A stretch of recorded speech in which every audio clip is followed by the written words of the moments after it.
les salades, les laitues. Donc maintenant c'est la période logiquement des chaleurs, donc on va les repiquer à la mi-ombre minimum. Tout à fait à l'ombre ça ne va pas marcher, hein, à la mi-ombre.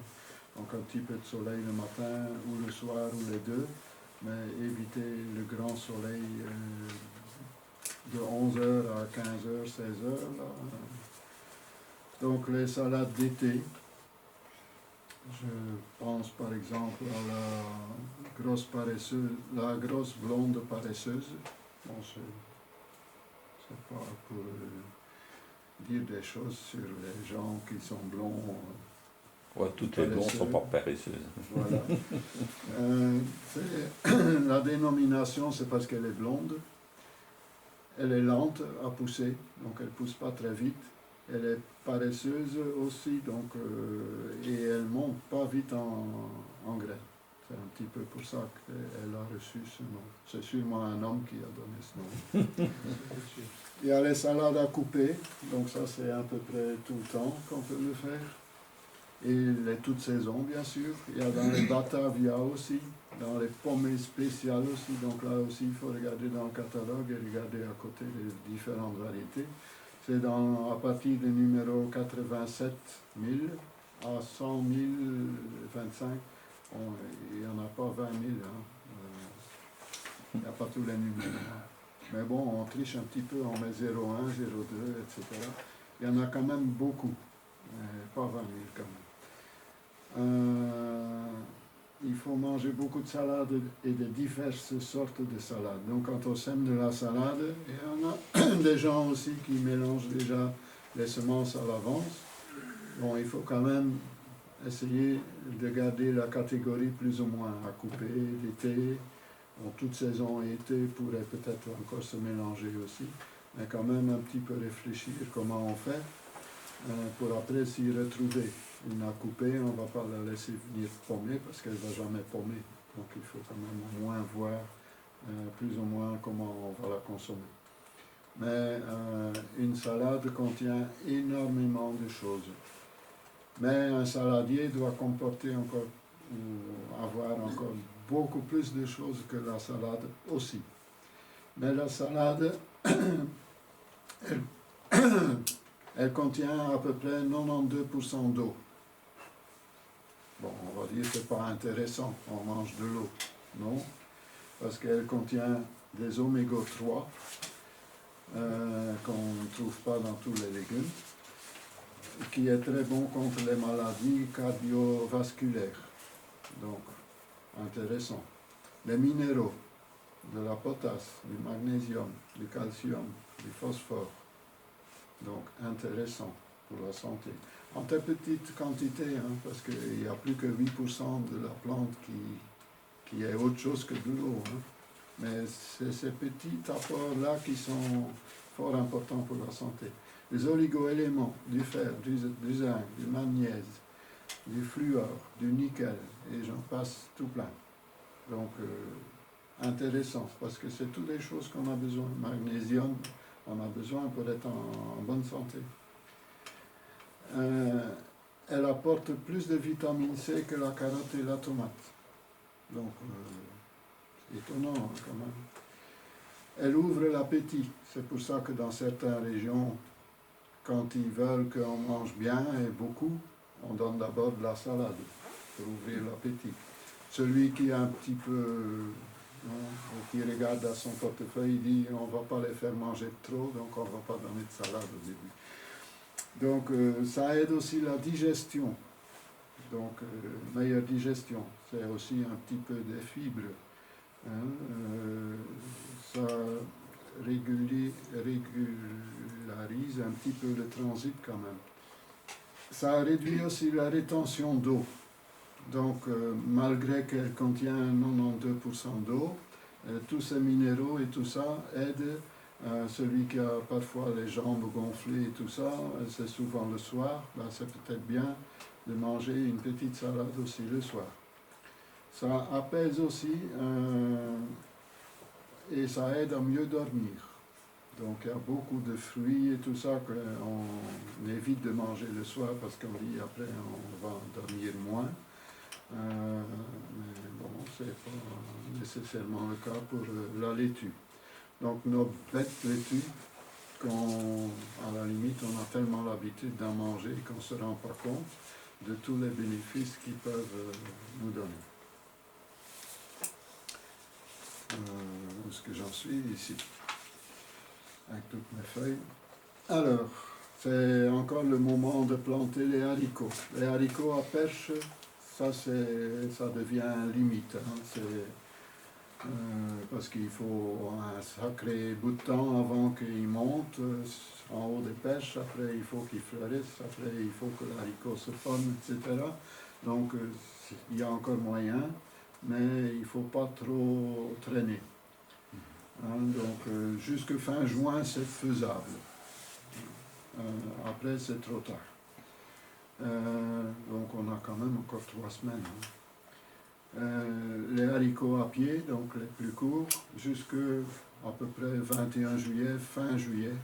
On dit 21 juillet parce que c'est la fête nationale belge, mais avec la saison, encore une fois, qui se prolonge, on peut, à risque que ça gèle quand même avant qu'ils soient là, les haricots, mais on pourrait encore aller jusqu'au moins fin juillet, même début août éventuellement, pour semer des haricots à pied. Voilà, c'est le moment aussi de planter ou de semer le maïs, toutes sortes, donc popcorn, sucré, tout ce qu'on veut. On aurait pu le faire déjà un peu plus tôt, mais le maïs a besoin aussi d'une certaine chaleur, donc pas trop tôt. Mais ça aurait pu être fait il y a 15 jours, 3 semaines déjà, mais c'est toujours le moment. Juste pour info, j'ai pris les maïs normalement popcorn et vu la forme des maïs, je crois que c'est des maïs doux, si je vous rappelle. Ah oui, je ne sais pas, oui. C'est possible que c'est une erreur, soit de numérotage, soit de fournisseur. C'est une forme différente? Ben, ça a une forme les maïs doux, là, tout raplapla. La graine. Oui. Que popcorn, bah, il a une forme de maïs. Bah, tu en mets une fois un dans le micro-ondes et tu verras, c'est le popcorn. Bon, je les ai plantés, ça a poussé. Hein. Ouais. Je sais que j'aurai les maïs doux et pas les popcorn. C'est possible. Toutes les erreurs sont humaines, mais bon, on essaye d'éviter. Juste pour prévenir, pour vérifier. Ah bon. Donc les radis d'été aussi, c'est le moment. Donc là aussi, regardez dans le catalogue, je ne sais pas éterniser sur toutes les choses à semer. Et de toute saison, parce qu'il y a des radis toute saison aussi. Et les radis d'hiver aussi. Donc ceux de printemps, on va attendre maintenant donc les petites boules qu'on a l'habitude de parler radis. Donc quand on parle radis, celui qui ne s'y connaît pas beaucoup, il pense aux petites boules qu'on trouve dans les magasins, mais il y a des radis comme ça aussi. Il y a des allongés comme des carottes, etc. Il y a un tas de différentes sortes. Donc regardez dans le catalogue, il y a les explications à côté. Donc les haricots, c'est à partir de 74-74 jusque le bout des haricots. Et le maïs, ça doit être 102,050 et suivant. Et les radis, c'est 146,010 et suivant. Donc les petits radis, on pourra les ressemer en automne, parce que là, les conditions météo sont plus ou moins les mêmes qu'au printemps. Donc là, on pourrait éventuellement reavoir les petits radis. Voilà. Donc c'est le moment aussi de planter les poireaux. Semer, à mon avis, c'est un peu tard. Mais planter, repiquer les poireaux. Un poireau, c'est un légume de longue culture. Donc il faut beaucoup de mois pour avoir un beau poireau. Il faut une terre assez nourrissante aussi. Voilà. Bon, je ne vais pas aller plus loin non plus pour les poireaux. Les tomates aussi plantées dehors. Donc logiquement, la plupart c'est fait, je pense, mais il y a encore moyen. On a encore quelques plantes là à vendre aussi. Elles ne sont pas très grandes encore. Mais pour planter dehors, c'est bon. Les courges, donc c'est planté maintenant, plus semé, les potirons et tout ça, ça c'est trop tard, à part les courgettes. Les courgettes, on peut encore semer, et même tout le mois. C'est pas trop tard, on les aura plus tard que les autres, mais c'est tout. Donc il y a fortement moyen. Il faut prévoir quand même à peu près 1 mètre carré pour une courgette. Maintenant aussi de plus en plus, parce que parfois ils s'allongent un petit peu, hein, ils ne sont pas coureuses, mais ils s'allongent un petit peu. On peut mettre un bâton et alors au lieu de la laisser partir un peu sur le côté, on peut attacher plus ou moins au bâton et qu'elle reste un peu plus groupir, qu'on a plus de place pour mettre autre chose à côté, quoi. Parce que parfois avec les grandes feuilles, on peut éventuellement couper quelques très grandes feuilles qui gênent pour les autres légumes. On est parfois embêté par l'emplacement que ça pourrait prendre. Semer éventuellement la moutarde d'épinard, qui est un très bon condiment pour, dans les salades. La ciboule, la ciboulette, là c'est bête encore, donc on peut continuer. Donc pour les ciboules, ciboulettes et tout ça, c'est 53 et suivant. La cébette, ça doit être 53, 50, je pense, et suivant aussi. Et je sais pas jusqu'où je peux aller. Ouais, encore 10 minutes. Ah, Ou 5, ouais, c'est comme tu veux. ouais, j'ai encore Un quart d'heure. quelques petits conseils, c'est plus Vas-y. des semis. Mais bon, c'est des petits conseils en prévision d'éventuelles chaleur et sécheresse. Donc là, il faut adapter un petit peu les variétés qu'on choisit à ce moment-là. Donc c'est surtout pour tout ce qui est en plein été, donc je pense aux laitues, etc. Bon, on va par exemple pas semer la mâche.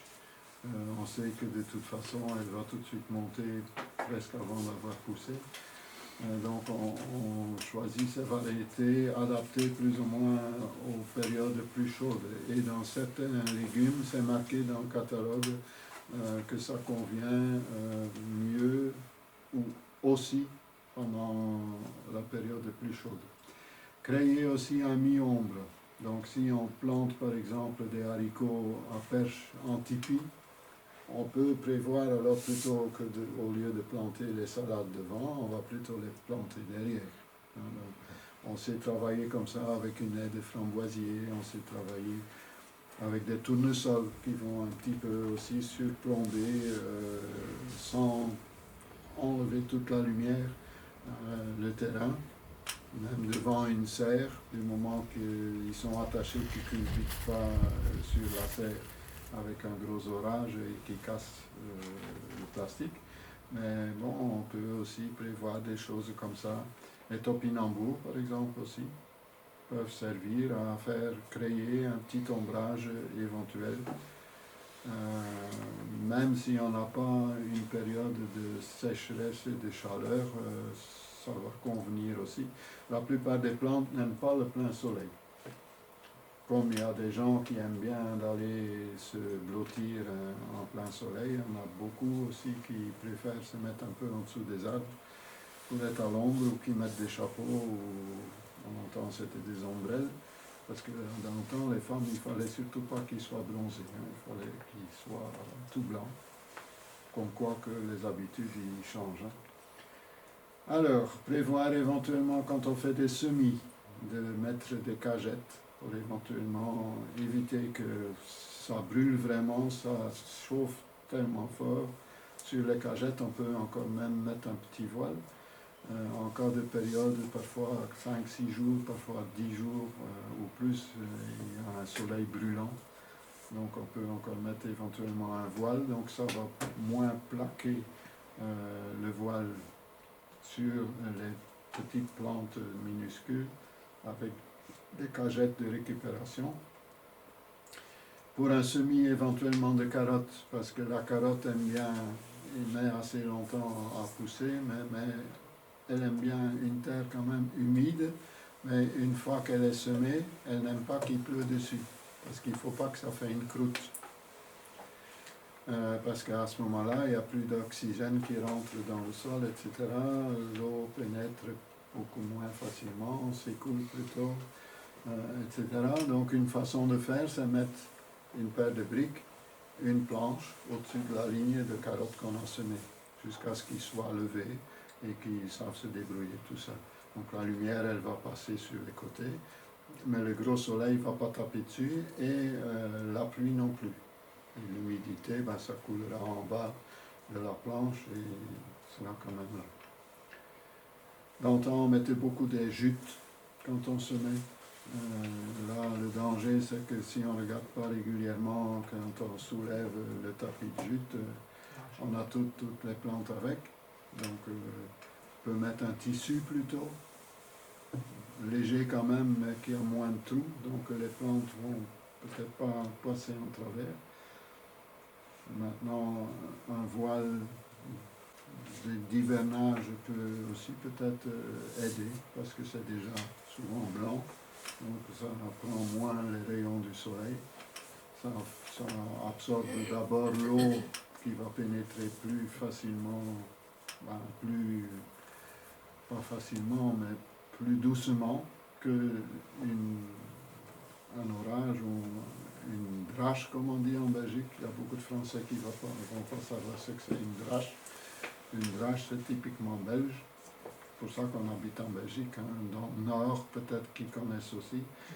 Mais une drache, c'est une forte pluie. Une fois, ma femme, elle rentre. Il y avait une drache, c'était du côté de Paris. Elle était avec ma fille devait aller à la pharmacie, donc il rentre vite dans la pharmacie. Et ma femme qui dit à la pharmacienne, elle dit « Oh, quelle drache, hein !» C'est quoi vous dites? Donc, elle a expliqué, quoi, parce que... Bon. Donc, ceux qui nous regardent de plus loin, ils ont appris un mot belge. Donc, ce qu'il y a moyen aussi de faire quand on fait un semis, c'est arroser à l'avance, 2-3 jours à l'avance, quand on a maintenant, ici il fait mouiller assez, hein, mais quand on a une période de sécheresse, comme on a eu il y a 3 semaines, arroser un jour, le lendemain arroser 2-3 fois, attendre alors, et le deuxième, le troisième ou le quatrième jour, on va gratter légèrement la terre, elle va être meuble de retour, humide plus ou moins, et on peut semer alors comme ça. Ce qu'il y a moyen de faire aussi, c'est faire une rigole. Humidifier une paire de fois le fond de la rigole, attendre aussi que ça pénètre un petit peu, repasser avec un fin petit râteau pour émietter un petit peu la terre, donc pas quand elle est encore collante, mais un peu plus tard. Semer et alors couvrir légèrement, on ne couvre jamais beaucoup les graines, c'est vraiment des exceptions de choses qu'on pourrait éventuellement, comme les fèves, qu'on pourrait planter plus profondément. Souvent l'erreur qu'on fait, c'est qu'on sème trop profondément. Quand c'est des carottes, il faut absolument damer après aussi, pour que les graines sont en contact avec la terre. Si comme ça, ils sont que mélangés dans la terre, mais pas vraiment en contact, ils vont mettre jusqu'à ce qu'il y ait une bonne drache peut-être pour avoir la terre, mais ils ne vont pas savoir lever non plus, donc ça ne va pas trop marcher. Donc, et après on couvre avec la terre sèche. Donc, voilà, donc ça c'est des petits conseils pour le semis. Pour le repiquage, quand il y a vraiment une période, bon, Gilbert a toujours dit, repiquer à sec, ça fortifie les plantes. C'est vrai, dans des conditions de d'antan. Maintenant, quand on a eu 3 semaines de sécheresse et de chaleur, il n'y a plus rien comme humidité dans la couche supérieure du sol, donc c'est plus faisable comme ça. Ça c'est mon avis. Il y a des choses plus résistantes, par exemple les poireaux sont un peu moins difficiles et ils vont peut-être avoir des avantages d'être piqués à sec. Déjà les poireaux souvent Et ça, c'est le moment aussi de repiquer. Souvent, avant, en tout cas, les gens, ils les emballaient dans un papier journal, et ils les mettaient dans une pièce fraîche pendant un jour ou deux, avant de les planter dans le jardin, pour les endurcir. Il ne faut pas faire ça avec des laitues. Hein. Mais bon, les poireaux, c'est ce qu'on faisait avant, et peut-être sûrement encore des gens maintenant. Donc ce qu'on peut faire pour le repiquage, c'est faire le trou, remplir le trou d'eau, attendre que ça descend, mettre, à ce moment-là c'est quelque chose qui a poussé souvent dans un pot ou dans une alvéole, mettre dans le trou et remplir de terre sèche. Et surtout pas arroser après. Encore une fois, pour garder l'humidité dans le fond. Parce que si le dessus est aussi humide, par capillarité, et avec le vent et le soleil, ça va continuer, l'eau va continuer à monter et va être balayée par le vent, va être évaporée par la chaleur. Donc évitez que ça soit mouillé au-dessus. S'il y a une pluie, on n'y peut rien, on ne va pas les mettre des parapluies partout pour qu'il ne pleut pas sur le sol, au contraire. Mais bon, quand c'est une période comme ça de chaleur et de sécheresse, essayez de protéger l'eau et la garder dans le fond. La meilleure façon, c'est de pailler. Donc à partir de toute l'année, et il y en a beaucoup qui disent à partir du mois de juin, il faut pailler. C'est vrai et pas vrai. Disons que le paillage a l'inconvénient d'absorber l'humidité qui ne va pas descendre dans le sol quand il ne pleut pas beaucoup.